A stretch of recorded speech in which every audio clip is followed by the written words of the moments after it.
Bonjour, très chers internautes. Et c'est avec un grand plaisir que je me tiens encore une fois de plus devant vous pour aborder un nouveau numéro sur notre chaîne, conformément au rendez-vous que nous nous sommes fixés, de parler du message de William Branham sans détour et sans porter des gants, parler exactement et dire exactement des choses qui mériteraient d'être dites, mais qui sont souvent voilées par ceux qui ont beaucoup à gagner dans ce système pour vouloir garder des gens juste enfermés dans l'ignorance et loin de la vérité sur les faits et sur tout ce qui s'est réellement passé dans le ministère de cet homme et dans ses enseignements. Alors, nous allons pour ce nouveau numéro aborder une question aussi importante que soit-elle au sujet du nuage photographié le 28 février 1963. Et je crois que ça nous prendra assez de numéros possibles, mais nous allons être patients, nous allons l'aborder avec tout le temps. Au fait, nous allons prendre le temps que cela faudra pour que nous puissions aborder cette question. Et effectivement, pour ceux qui ne connaissent pas encore le message de William Branham sur cette question, quand vous rentrez dans un tabernacle, ou pour ceux qui y sont déjà, vous trouvez il y a une photographie, la photographie d'un nuage qui est fixé devant, et puis pour d'autres tabernacles, il y a même un visage qui est incrusté à l'intérieur. Et cette photographie est nommée pour certains la nuée de gloire, pour d'autres la seconde venue du Seigneur, pour d'autres, chacun a une certaine connotation qu'il donne à ces nuages. Alors nous venons ici ensemble avec vous examiner cette question sur cette photographie du 28 février 1963 et pour savoir si réellement tous les bruits ou les informations qui circulent, qui accompagnent cette photographie sont des informations fondées, sont des informations viables. Alors, la photographie du nuage photographié au coucher du soleil du 28 février 1963 alimente, comme vous le savez, beaucoup de débats dans les cultes du message du temps de la fin prêché par William Branham. Alors, il y a ainsi un véritable quiproquo au sujet de ce nuage dit mystérieux qui a été photographié au-dessus de Flagstaff en Arizona en date du 28 février 1963 soir. Alors, le 28 février 1963 soir, comme nous rapportent les documents qui nous ont donné l'information, c'est que les observatoires géants furent témoins de l'apparition des nuages mystérieux, dites mystérieux dans le ciel d'Arizona, parce qu'il était mystérieux avant que l'information sur sa formation puisse être donnée. Alors c'était d'abord un mystère, puisque c'est quelque chose d'incompréhensible et voilà pourquoi on pouvait l'appeler nuage mystérieux. Alors il a été photographié au-dessus du ciel d'Arizona et c'est le 17 mai 1963 que ce nuage fut publié pour la première fois dans le magazine Life. Comme vous pouvez le voir, voilà, là vous avez la photographie, la page de ce magazine Life, là où le journal a été publié pour la première fois en date du 17 mai 1963. Alors que ce nuage est publié pour la première fois dans ce magazine Life. Alors, dans la préface du livre La révélation de cette sceau, préface éditée par Billy Paul Branham, nous lisons quelques informations qui nous sont données. Nous voyons cette photographie qui est là sur le préface. Nous voyons cette photographie, la même photographie, et elle est accompagnée d'une indication. Et l'indication qui suit cette photographie est la suivante. Nous l'affichons, voilà, on lit ce qui est écrit. Ce nuage surnaturel a été formé par les ailes des 7 anges qui venaient de se lever après avoir parlé à Frère Branham de l'ouverture de cette sceau. Cette nuée était à plus de 42 km d'altitude et mesurait plus de 50 km de large lorsqu'elle a été photographiée au-dessus de Flagstaff en Arizona le 28 février 1963 au coucher du soleil. Cette photo apparut pour la première fois dans le magazine Life du 17 mai 1963. Bien, là, c'est ce qui est écrit, l'inscription qui suit cette photographie sur la page introductive du livre La révélation de cette sceau. Alors, d'après ce texte, les textes que nous venons de lire, d'après ce texte, s'il faut le décortiquer, le texte nous renseigne, nous dit que premièrement, que les anges ont parlé à William Marion Branham sur l'ouverture de sceau, et deuxièmement, les anges quittent William Marion Branham et s'élèvent dans les airs. Et troisièmement, les anges forment un nuage avec leurs ailes en partant. Et quatrièmement, le nuage formé par les ailes des anges qui se sont élevés après avoir parlé à William Marion Branham est photographié au coucher du soleil du 28 février 1963. Ça, c'est ce qui ressort de l'information que nous venons de lire. Alors, dans le film documentaire intitulé « Le prophète du XXe siècle », nous voyons aussi le texte suivant. Dans ce film-là, il est écrit, nous lisons une partie, une séquence de ce texte, il est dit « En 1962, il partit en Arizona comme le Seigneur le lui avait dit. La même année, il y eut une vision d'un grand événement qui allait se produire. Et le 28 février 1963, la vision se réalisa dans le désert de l'Arizona, tandis que William Marion Branham était en tournée de chasse.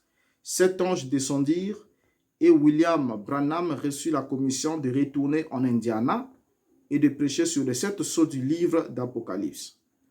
Donc, quand les 7 anges s'en allèrent, ils formaient une lumière dans le ciel ressemblant à une énorme traînée nuageuse. Beaucoup d'observateurs virent cela jusqu'à une distance de 610 km au Nouveau-Mexique. Beaucoup de photos et de reportages venant de différents endroits concernant ce nuage ont été faits. Bien, qu'est-ce que nous remarquons ensemble avec vous?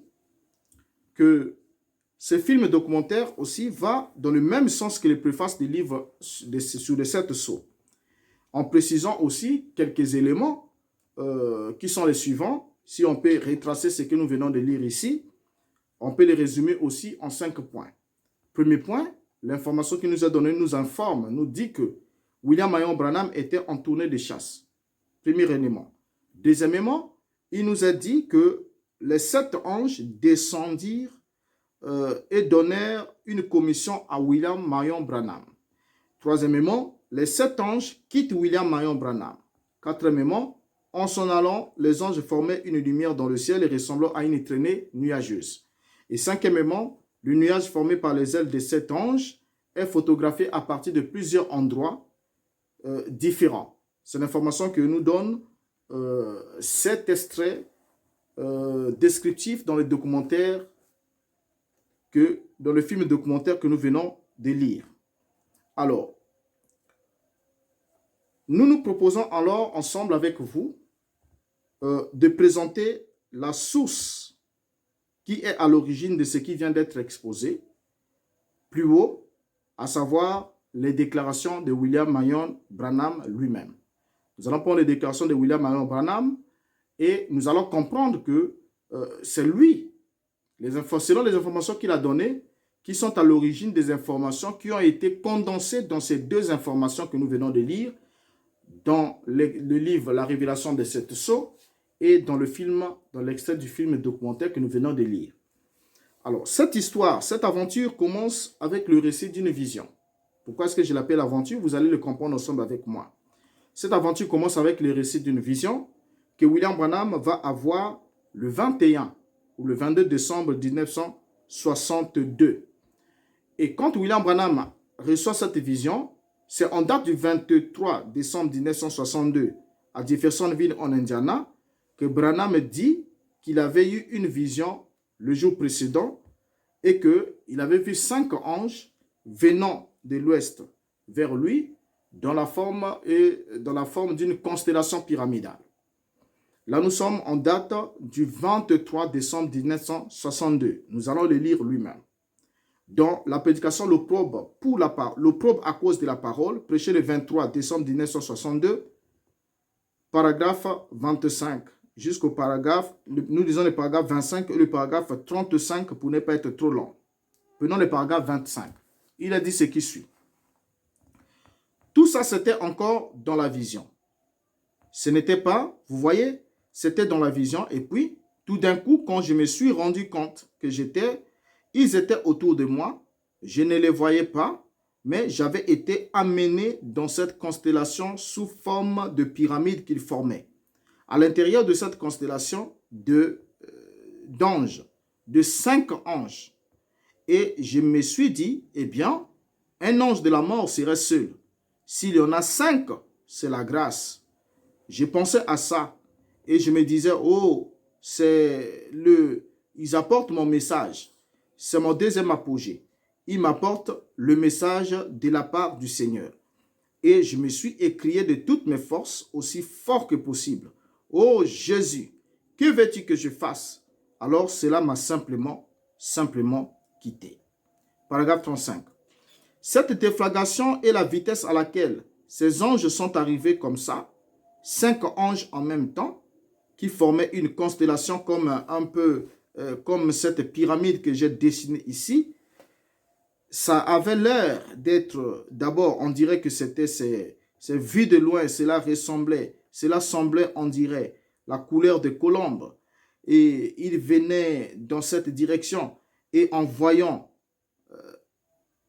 et on en voyait 1, 2, 3, 4, et puis un juste au sommet, ce qui faisait 5. Et ils arrivaient à une telle vitesse, il n'y a rien, aucun avion à réaction, rien d'autre de comparable à cela. Fin de citation. Alors, qu'est-ce que nous constatons d'abord pour commencer, lorsque William Branham annonce cette vision? Il nous parle d'abord de la vision. Nous sommes là en date du 23 décembre 1962. Il nous souligne qu'il a vu une vision de 5 anges qui venaient vers lui. Il a bien compté. 5. 2 de 1, 2, 3, 4. 2 d'un côté, 2 de l'autre. Et un ange au sommet. Et ce qu'il disait, qui formait pour lui, selon lui, une pyramide. Bon, je crois que pour ceux qui ont fait mathématiques, ils savent qu'on ne peut pas former une pyramide avec ces 5 points. Non plus, s'il faut être assez clément, peut-être à la rigueur un triangle. Ou encore, si on peut relier tous ces points-là, on peut avoir un triangle avec une base et deux côtés, plus un sommet. Mais on ne peut pas parler de la pyramide, parce que la pyramide a une autre définition. Bon, concédons-lui quand même cela, et continuons. Maintenant, il nous parle ici de 5 anges. Il nous dit qu'il y a eu 5 anges qui sont venus à lui, qui ont formé une constellation de 5 anges, 2 de chaque côté et 1 au sommet. Alors, la chose que nous constatons ensemble avec vous, en premier lieu, ça c'est la première fois que William Branham rapporte cette vision prophétique de ce qui devrait s'accomplir plus tard et qui va être rattaché à l'histoire de ce nuage, comme nous allons le découvrir ensemble avec vous. Mais le constat qui est fait, c'est que durant le rapport de cette expérience, le mot nuage n'est pas mentionné dans cette vision. Le mot nuage ni nuée n'est pas mentionné. William Branham se limite avec 5 anges qui sont venus vers lui et qui ont formé une constellation et ensuite sous la forme d'une pyramide, 2 de chaque côté avec un au sommet. Ça, c'est ce que William Branham dit la première fois qu'il rapporte cette vision dite prophétique. Mais nous soulignons ensemble avec vous, encore, je le répète, que le mot nuage n'est pas mentionné dans la vision. Donc déjà, William Branham ne rapporte pas qu'il a vu un nuage, qu'il a vu une nuée, qu'il a vu quoi que ce soit pendant qu'il rapporte cette vision. Alors, une semaine plus tard, juste une semaine plus tard, le 30 décembre 1962, William Branham modifie son souvenir de la vision pour déclarer qu'il s'agissait de 7 anges et non de 5. Donc, il ne justifie pas. Pourquoi? Il ne dit même pas que voilà, peut-être j'avais mal compté, j'avais peut-être mal vu, j'étais peut-être myope ou comment, je ne savais pas compter. Mais il vient du coup rapporter la même vision. Et qu'est-ce qu'il dit dans Monsieur S, le signe de la fin, prêché le 30 décembre 1962 à Jeffersonville, Indiana, page 47, il déclare ce qui suit.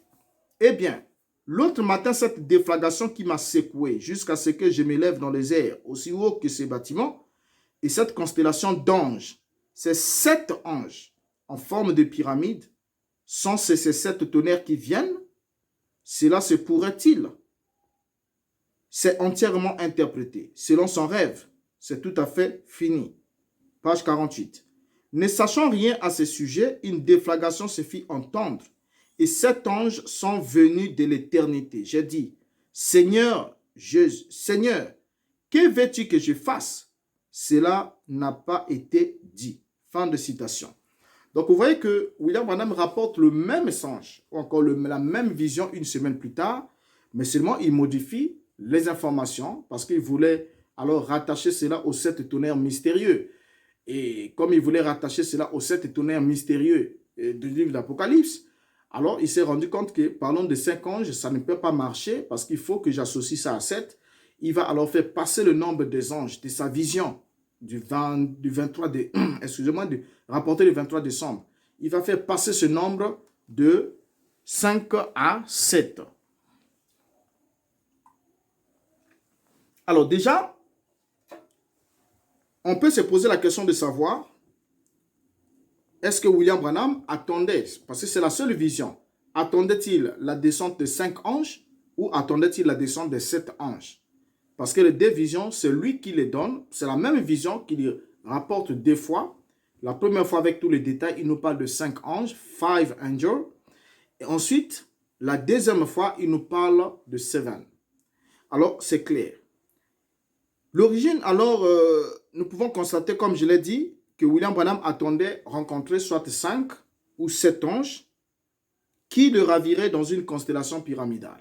Et lorsque il a posé la question dans tous les deux rapports qu'il donne, lorsqu'il pose la question, il dit « Seigneur, que veux-tu que je fasse ?» Il dit « Rien ne lui a été dit. » Donc, dans la vision, on ne lui a donné aucune information dans cette vision, que ce soit la vision des 5 anges, tout comme quand il transforme les 5 en 7 en ajoutant des anges encore supplémentaires dans sa vision, dans son rapport des faits. Il pose aussi la même question et la réponse ne lui est pas donnée sur ce qu'il devrait faire après avoir vu cette constellation. Alors, l'origine, quelle est la véritable, l'origine réelle de ce nuage? D'où venait réellement ce nuage? Et nous allons vous donner l'information que vous allez prendre le temps de vérifier, parce que nous sommes dans un temps où l'information peut se vérifier à la source. Notons que l'armée de l'air avait déclaré qu'une combinaison améliorée, l'armée de l'air américaine, avait déclaré qu'une combinaison améliorée de propulseurs liquides et solides propulseurs Thor, donc le missile Thor, lancé avec un satellite non identifié à la base aérienne de Van Bergen, a été délibérément détruite lorsqu'elle avait dévié de sa trajectoire en date du 28 février 1963. Alors, le Thor amélioré avait augmenté sa poussée de 77 à 150 tonnes, soit presque le double de sa puissance précédente et presque le même que celui du début de l'Atlas. Ça, c'est une information que nous avons recueillie là-dessus. Alors, c'est le 28 février 1963 qu'une fusée Thor, assistée par poussée, a été lancée depuis la base aérienne de Van Bergen, en Californie, transportant un satellite de surveillance militaire Kihol 4. Alors, la fusée a commencé à dévier de sa trajectoire. Et quand cette fusée a commencé à dévier de sa trajectoire, qu'est-ce qui a été résolu? Il fallait qu'elle subisse une destruction intentionnelle. La fusée a été détruite à une altitude de 44 km de haut. Et cela, c'était à 13h52, précisément. Alors, le nuage est alors apparu au coucher du soleil du 28 février 1963 et est resté éclairé par le soleil pendant 28 minutes après le coucher du soleil. Donc, le soleil s'était déjà couché à l'horizon, mais le nuage apparaissant à l'extrémité de l'autre côté à Flagstaff, là, nous sommes déjà vers le soir parce qu'il y a eu déplacement du nuage suivant le sens du vent. De là où il y a eu l'explosion, de là où la fusée a été détruite par l'armée américaine, il y a eu formation de ce nuage qui résulte de l'ergol qui est le combustible nécessaire pour la propulsion de ces fusées. Et avec l'impact du choc, se transforme en ce nuage-là. Et voilà, le nuage est déplacé et suivant le sens du vent jusqu'au-dessus de Flagstaff en Arizona. Là, nous sommes en date du 28 février 1963. Alors, le nuage va apparaître au-dessus de Flagstaff et on va l'appeler dans l'article de Flagstaff Cloud. Et lorsqu'on voit ce nuage, la hauteur même du nuage de Flagstaff a été estimée à 43 km d'altitude. Exactement, puisque la fusée a été détruite. Les informations, je vais vous donner les liens, vous allez vérifier les informations. La fusée a été détruite à une altitude de 44 km d'altitude. Et la fusée, le nuage a été photographié à 43 km d'altitude au-dessus de Flagstaff. Donc, c'est voisinement la même altitude. Alors, le magazine Wizardwise, volume 16, numéro 3, du juin 1963, à la page 99, nous dit ce qui suit. Je mets, voilà, l'extrait là, voilà. Il est écrit, qu'est-ce que nous lisons? Le lanceur Thor d'un lanceur de satellite militaire a explosé à 44 km à 13h52, presque 13h52 HNP, presque directement au-dessus de la base aérienne de Vandenberg, pour tenir compte d'une dérive de 510 miles vers Flagstaff, à temps pour avoir abaissé la mâchoire de Flagstaffien qui regardait vers le haut à 18h40. Il faut une vitesse de dérivée moyenne de 135 miles par heure. Alors, l'information ici, ça c'est ce que nous venons de lire dans l'extrait de ce magazine publié le 3 juin 1963 à la page 99, qui explique, parce que le premier magazine, Life Magazine, posait la question de savoir quel est ce nuage mystérieux. Il n'y avait pas l'information. Et regardez déjà même la date de publication. Nous sommes le 17 mai. Il y a une interrogation pour savoir qu'est-ce qui était à l'origine de ce nuage. Et ici, le 3 juin 1963, il y a la réponse qui est publiée dans ce nouveau magazine qui nous parle, qui nous explique qu'il y a eu un missile, il y a eu un satellite militaire qui avait été intentionnellement détruit, qui avait explosé au-dessus de Van Bergen à 44 km d'altitude et qui a été propulsé, dont la traînée a été propulsée jusqu'à ce que les Flagstaffiens, donc les habitants de Flagstaff, se sont même fatigués les mâchoires en observant ce nuage qui les intriguait très haut dans le ciel alors que le soleil venait déjà de se coucher et le nuage était resté luminescent dans le ciel de Flagstaff. Alors, on peut avoir des informations dans le site, voilà, le lien est là. Vous avez là http://w.astronautics.com /t /tors slv-2a agena.html.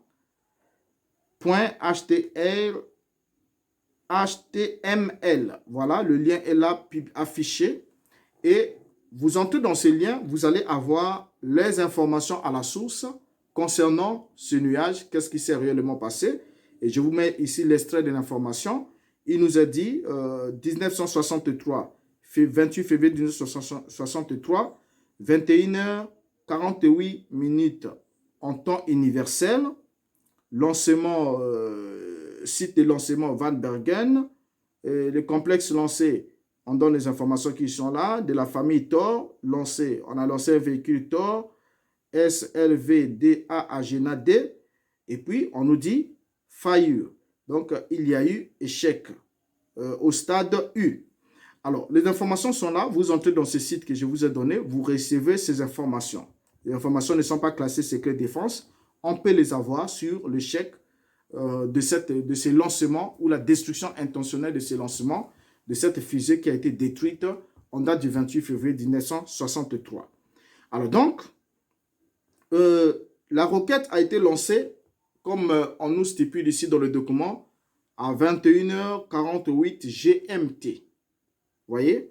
Alors, la roquette a été lancée à 21h48 minutes en temps universel. Or, le fuseau horaire de Flagstaff est de -7. -7 est le temps universel, donc -7 du temps universel, ce qui donne 21h48 -7, vous avez 14h48.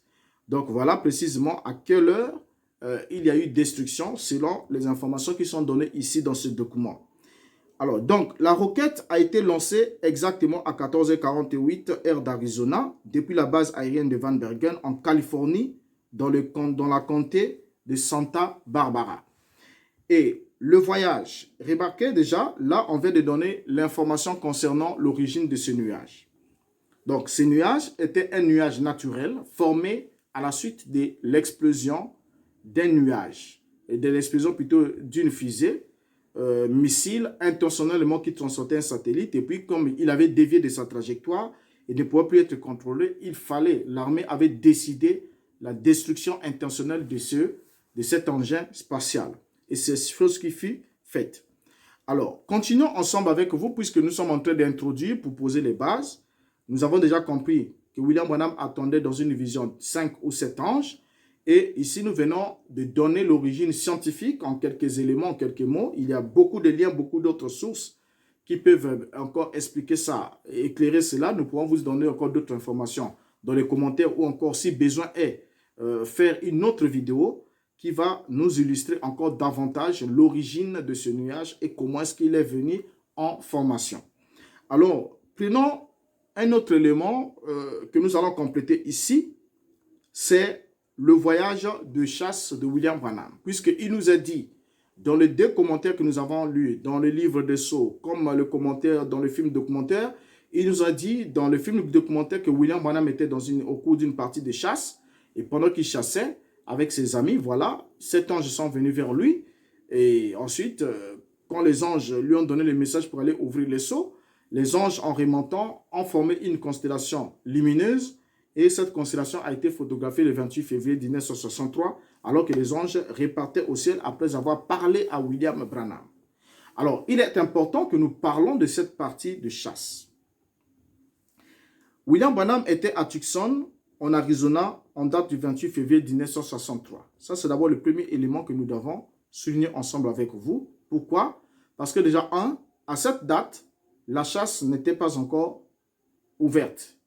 C'est une information que les enfants de Branham n'aiment jamais qu'on évoque. Et là, voilà, nous avons là le permis de chasse, nous avons là l'information, voilà le document qui est là, illustre, montre bien à quelle date devait commencer cette partie de chasse. Elle devait commencer le 1er mars 1963 et devait s'étendre jusqu'au 10 mars. Donc la saison de chasse dans laquelle William Branham devait se retrouver pour aller chasser avec ses amis était ouverte officiellement, était ouverte du 1er mars jusqu'au 10 mars.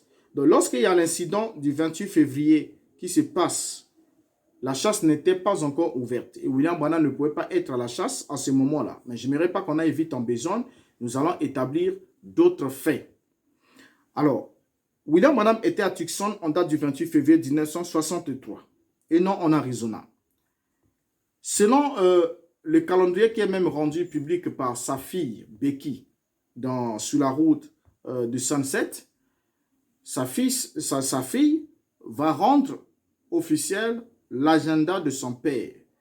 Ce qui s'est passé réellement, comment est-ce qu'il a géré le timing durant cette période jusqu'à la formation de ce nuage, ainsi de suite et ce qui suit.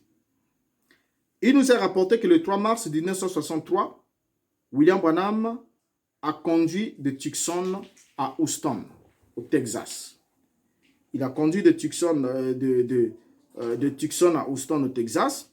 Et le 4 mars 1963, William Branham prit la parole à Houston et il a prêché la prédication en absolu, prêché le 4 mars 1963. Pourquoi est-ce que William Branham va prêcher en absolu? Il va nous l'expliquer un peu plus bas. Déjà, la date rien que de ces sermons ou encore de cette prédication est très importante. William Branham avait prévu d'aller à la chasse, il va nous l'expliquer lui-même.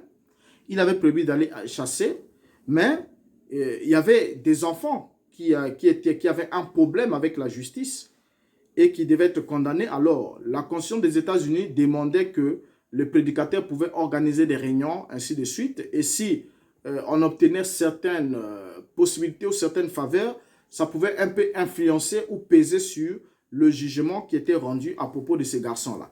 Alors, il y a eu des prédicateurs qui sont passés, qui ont prêché, ainsi de suite. Et William Branham est aussi parti pour répondre à cette invitation parce que parmi les enfants qui étaient condamnés, il y avait l'enfant de Mayer, je crois, l'un des hommes qui figure dans l'histoire de la photographie de la lumière qui a été photographiée au-dessus de la tête de William Marion Branham. Alors, nous allons revenir ensemble avec vous pour aborder cette question de la partie de chasse au numéro qui va suivre parce qu'on n'aimerait pas aller vite en besogne, mais il faudra qu'on donne les informations qu'il faut, les informations à fond. Et je vous prends alors congé pour ce numéro-ci et vous donne rendez-vous en tout cas dans les 48 heures pour qu'on aborde la partie de chasse de William Branham. Est-ce que William Branham était-il à la chasse le 28 février 1963 parce que son expérience est prétendument s'est réalisée le deuxième jour de leur partie de chasse. Donc, ils étaient déjà à la chasse et c'est le deuxième jour, pendant qu'ils étaient à la chasse, qu'ils ont prétendument passé cette expérience de la rencontre des anges qui sont montés au ciel et ensuite qui ont été photographiés le 28 février. Mais seulement, nous reviendrons ensemble avec vous pour examiner la question à fond et continuer avec la suite parce que les informations que vous avez au début du livre de Sceaux, comme les informations que vous avez sur le film documentaire, proviennent de ce que William Branham lui-même a dit à propos de ces choses. Et nous aimerons suivre cela progressivement avec vous pour se rendre effectivement compte si les informations qu'on vous donne dans le tabernacle à propos de Seigneur sont vraies, parce que je suis aussi parmi les tenants de cette doctrine et je l'ai enseigné pas mal et avec toutes les facettes possibles. Donc, nous allons prendre le temps qu'il faut pour que nous puissions en parler ensemble avec vous et vous vous rendrez compte effectivement qu'il y a beaucoup de choses qu'on vous cache, qu'on n'aimerait pas qu'ils soient portés à votre information pour qu'on vous garde toujours liés dans le système. Alors, jusqu'à ce qu'on se retrouve au prochain numéro, je vous dis au revoir et vous prends rendez-vous pour les 48 heures qui suivent. Et ma prière est que jusqu'à là, Dieu vous garde. Merci.